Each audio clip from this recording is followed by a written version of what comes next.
అయ్యా మేము ఎప్పుడైతే బలహీనులుగా ఉంటామో, అందరూ మమ్మల్ని తృణీకరించినప్పుడు, ఎవరు మమ్మల్ని నమ్మనప్పుడు, అయ్యా మాకంటూ ఏదో ఆధారం లేనప్పుడు, ప్రజలందరి చేత తృణీకరింపబడి అయా దౌర్భాగ్య పరిస్థితుల్లో మేము ఏడుస్తూ ఉన్నప్పుడు అయా నీ హస్తమే మమ్మల్ని పైకి లేవనెత్తింది నాయన.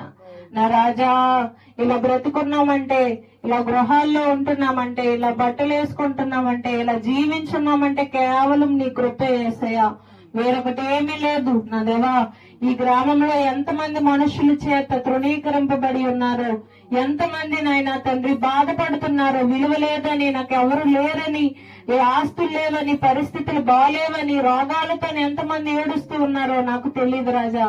నా రాజా, నా రక్షక, నీ గొప్ప దేవుడివి నాయన తండ్రి. అయా నాయన, తృణీకరింపబడిన వాళ్ళని అయా దీవించే దేవుడు ప్రభువా. ఆ 4 కుష్ఠరోగులు నడవడానికి కూడా శక్తి లేని వారిని